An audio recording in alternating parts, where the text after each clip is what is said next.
देश में रोहिंग्याओं को बसाने के केंद्र सरकार के फैसले को लेकर बवाल मच गया है। विपक्ष तो विपक्ष, यहां तक कि बीजेपी के नेताओं ने भी केंद्र के इस फैसले पर सवाल उठाए हैं।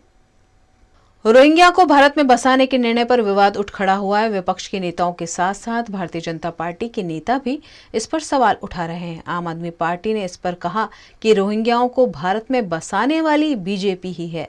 दरअसल इस पूरे विवाद की शुरुआत केंद्रीय मंत्री हरदीप सिंह पुरी के ट्वीट से हुई। हरदीप सिंह पुरी ने ट्वीट कर कहा कि भारत ने हमेशा उनका स्वागत किया है जिन्होंने देश में शरण मांगी है। एक ऐतिहासिक फैसला करते हुए सभी रोहिंग्या शरणार्थियों को दिल्ली के बक्करवाला इलाके में ईडब्ल्यूएस फ्लैटों में शिफ्ट किया जाएगा। उन्हें मूलभूत सुविधाएं, यूएनएचआरसी आईडी और 24 घंटे दिल्ली पुलिस की सुरक्षा प्रदान की जाएगी। हरदीप सिंह पुरी के इस ट्वीट के बाद हंगामा मच गया। इधर आम आदमी पार्टी हमलावर हो गई, उधर बीजेपी के कुछ नेताओं ने भी मोर्चा खोल दिया। विश्व हिंदू परिषद ने इस पर बयान जारी कर इस फैसले पर नाराजगी व्यक्त की। सूत्रों के मुताबिक संघ भी इस फैसले से नाराज बताया जा रहा है। बीजेपी नेता कपिल मिश्रा ने ट्वीट किया, रोहिंग्या और बांग्लादेशी शरणार्थी नहीं घुसपैठिए हैं। ड्रग, मानव तस्करी, जिहाद जैसे काले धंधे इन्हीं की बस्तियों से चलाए जाते हैं। इनको हिरासत में लेना और फिर डिपोर्ट करना एक मात्र समाधान है। उन्होंने हरदीप पुरी से अपील की कि रोहिंग्या से पहले कश्मीरी पंडितों और अफगानिस्तान से आए हिंदू सिखों को फ्लैट और सुरक्षा दिलवा दीजिए। पाकिस्तान से आए हिंदू शरणार्थियों को सालों से बिना बिजली झुग्गियों में रहना पड़ रहा है। इस अद्भुत शरणार्थी नीति का लाभ उन तक नहीं पहुंच पाया है। इस मामले में विवाद बढ़ने के बाद गृह मंत्रालय की सफाई भी सामने आई। गृह मंत्रालय ने कहा, कानून के मुताबिक अवैध रोहिंग्याओं को डिपोर्ट करने तक डिटेंशन सेंटर में रखा जाना है। दिल्ली सरकार ने वर्तमान स्थान को डिटेंशन सेंटर घोषित नहीं किया है। उन्हें तत्काल ऐसा करने के निर्देश दिए गए हैं। गुजरात के कई जिलों में फिर एक बार जमकर बारिश हो रही है और यह बारिश आने वाले 5 दिनों तक जारी रह सकती है। गुजरात पर इस बार मानसून कुछ ज्यादा ही मेहरबान है। गुजरात में अब तक 93% बारिश बरस चुकी है। गुजरात के 58 तालुका में 100% से ज्यादा बारिश हुई है, जबकि 38 तालुका में 90 से 98% बारिश हो चुकी है। राज्य के सिर्फ 18 तालुका और दाहोद जिले में अब तक 50% से कम बारिश हुई है। आज दिन भर गुजरात में जमकर बारिश हुई। गुजरात के 7 जिलों में ऑरेंज और 3 जिलों में मौसम विभाग ने येलो अलर्ट दिया है। गुजरात के अहमदाबाद, मध्य गुजरात, वापी, वलसाड़, जूनागढ़ में भारी बारिश हो रही है। मौसम विभाग के अनुसार आने वाले 5 दिनों तक राज्य में बरसाती माहौल बना रहेगा। इस दौरान मछुआरों को समुद्र में नहीं जाने की सूचना दी गई है।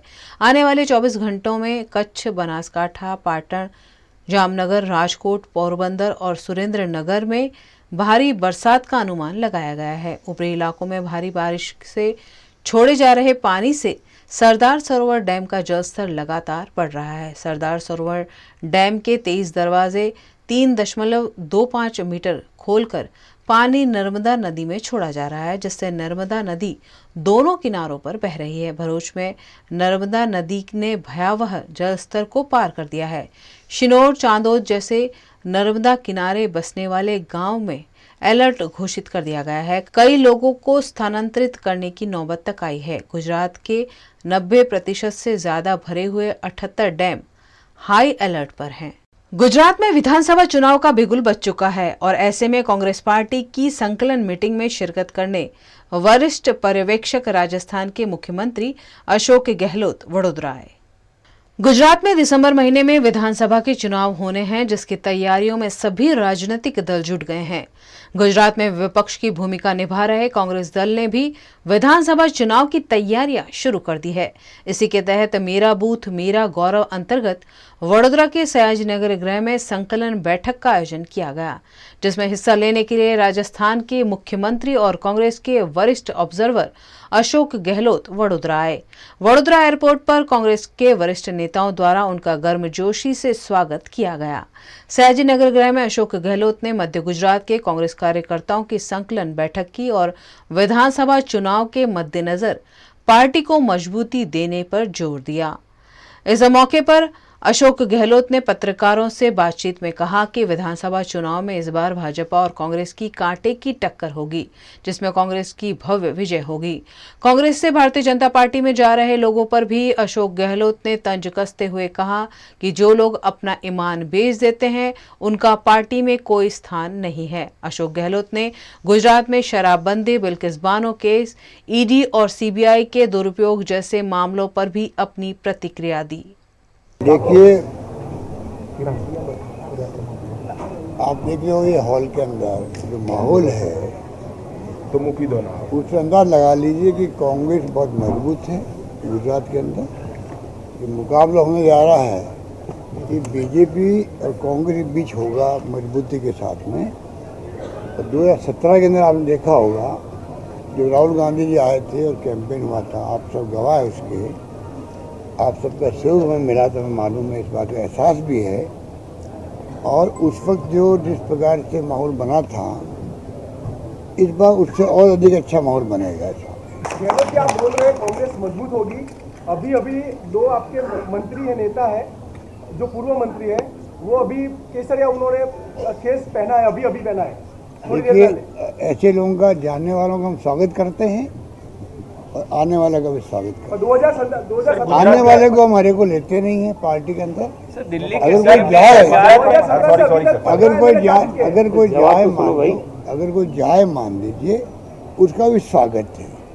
क्योंकि जी अपना ईमान बेच देते हैं जो लोग, जिनको कांग्रेस ने सब कुछ दिया हो, पहचान दी हो, और अगर मान लो कांग्रेस की स्थिति वो नहीं रही जो पहले है, मान लो मोदी जी प्रधानमंत्री बन गए और ये हमारी कोई दुश्मनी है किसी के साथ में, ये खाली लड़ाई विचारधाराओं की लड़ाई होती है। और बीजेपी कोई परफॉर्मेंस नहीं यहाँ पर। ये गुजरात मॉडल जो है अब एक्सपोर्ट हो गया, एक्सपोर्ट हो गया। इसलिए मैं कहना चाहूँगा कि आप निश्चिंत रहें, ये हमारा जो कुंभा बैठा हुआ कांग्रेस का, आप देखेंगे सब में दमखम है, मजबूती से कैंपेन कर रहे हैं हम लोग।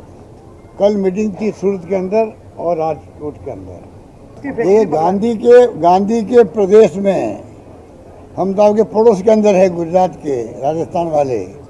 मुझे अफसोस होता है जब मैं देखता हूँ कि यहाँ पर शराबबंदी के नाम की रह गई है और शराब धड़ल्ले से यहाँ पर बिकती भी है और पीते भी हैं। ड्रग मिलती है तो वो गुजरात में मिलती है। कानून व्यवस्था की स्थिति देखो आप, बदनाम हमें करते हैं राजस्थान को। जितनी बिगड़ी गुजरात के अंदर है, यूपी के अंदर है। आप रोज टीवी में देखते होंगे क्या क्या घटनाएं हो रही है। इसलिए अब लोग सब समझ गए हैं और लोग मौका देना चाहेंगे कांग्रेस एक बार। संविधान की धज्जियां उड़ रही है देश के अंदर, संविधान की, लोकतंत्र खतरे के अंदर है। ये जो आप बोल रहे हो बिल्किस बानो वाले मामले में, उसी की सोच का परिणाम है, सोच का परिणाम है। जिस रूप में फैसले हो रहे हैं, 15 अगस्त के दिन उस संगीन केस के कैदियों को छोड़ने का तुक क्या था। ईडी, इनकम टैक्स और सीबीआई वो शासन करे देश के अंदर, उसके माध्यम से सरकारें गिराई जा रही है। चाहे वो आप देख लीजिए कर्नाटक हो, चाहे मध्य प्रदेश हो, चाहे अभी महाराष्ट्र हो। ये आप हम सब के लिए, युवा पीढ़ी के लिए बहुत एहसास करने वाली बात है कि देश किस दिशा में जा रहा है, किसी को नहीं मालूम है। 24 साल रिश्ता वीएनएम टीवी से, रिश्ता विश्वास का। सत्य जरूरतों का गुलाम ना बन जाए, ये जिम्मेदारी है हमारी। सत्य तमाशा ना बन जाए, लगातार कोशिश है हमारी। सच का सच, झूठ का झूठ, नहीं छोड़ेंगे कोई कसर। हम है आपकी आवाज, दोनों पलटों पर होगी बराबर नजर।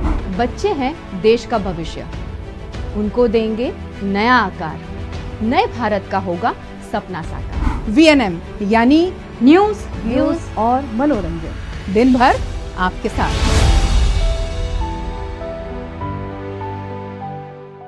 गुजरात और अन्य राज्यों में लगातार हो रही बारिश से सरदार सरोवर डैम का जलस्तर बढ़ रहा है और नर्मदा नदी में पानी की निकासी लगातार जारी है। गुजरात, महाराष्ट्र और राजस्थान में लगातार बारिश हो रही है, जिससे राज्य के सभी डैम भर गए हैं। गुजरात के नर्मदा जिले में स्थित सरदार सरोवर डैम का जलस्तर भी 0.35 मीटर पर पहुंच गया है। डैम का जलस्तर बढ़ने से लगातार नर्मदा नदी में पानी छोड़ा जा रहा है। नर्मदा जिल्लाમાં સરદાર સરોવર નર્મદા બંધ અને કરજણ ડેમ આવેલા છે। ખાસ કરીને હાલ વાત કરીએ તો નર્મદા ડેમમાં પાણીની ભરપૂર આવક થઈ રહી છે, જેના કારણે નર્મદા ડેમમાંથી પાણી છોડાતા કાંઠાના વિસ્તારોમાં પૂર જેવી પરિસ્થિતિનું નિર્માણ થાય તેવું લાગી રહ્યું છે। આપણે આંકડાકીય માહિતી જોઈએ તો આજે સવારે 12 કલાકે નર્મદા બંધમાં પાણીની સપાટી જોઈએ તો 134.35 મીટર નોંધાઈ રહી છે। ઉપરવાસમાંથી 6,24,418 ક્યુસેક પાણી આવી રહ્યું છે। ખાસ કરીને મધ્યપ્રદેશના ઇન્દિરા સાગર અને ઓમકારેશ્વર ડેમમાંથી સતત પાણી છોડાઈ રહ્યું છે, જેના કારણે નર્મદા બંધમાં મોટી માત્રામાં પાણી આવી રહ્યું છે અને નર્મદા બંધના 23 દરવાજા ખોલી અને 5 લાખ ક્યુસેક પાણી નર્મદા નદીમાં છોડાઈ રહ્યું છે, જેના કારણે કાંઠાના વિસ્તારોમાં જે પૂરની પરિસ્થિતિ નિર્માણ થાય તેવી પરિસ્થિતિ સર્જાઈ રહી છે।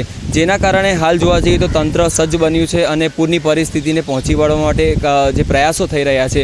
અને ખાસ કરીને જોવા જઈએ તો નર્મદા બંધમાંથી જે પાણી છોડવામાં આવી રહ્યું છે તેમાં આજે એવો નિર્ણય લેવામાં આવ્યો છે કે ડેમમાંથી સતત પાણી છોડવામાં આવી રહ્યું છે અને 24 કલાકમાં ડેમની સપાટી ઘટાડીને 1.50 મીટર ઘટાડવામાં આવી છે। હવે જે સંભવિત પૂરની પરિસ્થિતિ સર્જાઈ છે જેને ધ્યાનમાં લઈ પાણીની આવક 6.53 લાખની સામે હાલ 24 કલાકમાં 5.63 લાખ પાણી છોડવામાં આવશે અને બીજું પાણી જે છે નર્મદા બંધમાં સંગ્રહ કરીને ભરૂચ જેવા વિસ્તારોમાં જે પૂરની પરિસ્થિતિ છે તેને કંટ્રોલ કરવા માટે તંત્ર સાબદું બન્યું છે અને તેના પ્રયાસો થઈ રહ્યા છે। नर्मदा डैम से पानी छोड़े जाने पर नर्मदा नदी दोनों किनारों पर बह रही है। गोल्डन ब्रिज निकट नर्मदा नदी का जलस्तर 25 फीट पहुंच गया है, जबकि यहां भयावह जलस्तर 24 फीट है, जिसके चलते निचले इलाके में रहने वाले लोगों को स्थानांतरित कर दिया गया है। डैम से करीब 5 लाख क्यूसेक से ज्यादा पानी छोड़ा जा रहा है। ऐसे में भरूच जिले में 800 से ज्यादा लोगों को स्थानांतरित कर दिया गया है। नर्मदा के बढ़ते जलस्तर पर प्रशासन की पैनी नजर है। साथ ही निचले इलाकों के स्कूलों में प्रशासन ने छुट्टी का ऐलान कर दिया है।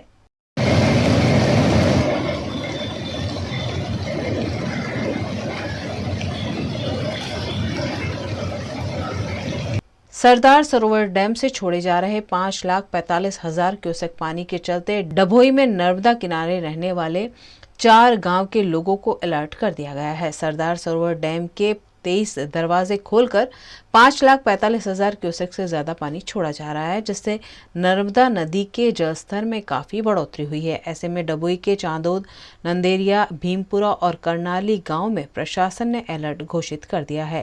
चांदोद के ऐतिहासिक मल्हार राव घाट की 93 सीढ़ियां नर्मदा नदी के पानी में डूब गई हैं। चांदोद में नर्मदा नदी भयावह जलस्तर से अब सिर्फ 15 सीढ़ियां दूर है। अगर नर्मदा का जलस्तर लगातार बढ़ता रहा तो फिर एक बार चांदोद में पानी भरने की आशंका जताई जा रही है, जिस पर प्रशासन नजर बनाए हुए है। ઘણા વિપુલ પ્રમાણમાં પાણી છોડવામાં આવી રહ્યું છે અને તબક્કાવાર પાણી અત્યારે છોડાઈ રહ્યું છે, એટલે લગભગ 5.5 લાખ ક્યુસેક જેટલું પાણી છોડવામાં આવી રહ્યું છે, જેના લીધે પ્રશાસન દ્વારા ચાણોદ બાજુમાં નંદેરિયા, ભીમપુરા, જૂના માંડવા જેવા ગામોને એલર્ટ પર રાખવામાં આવ્યા છે।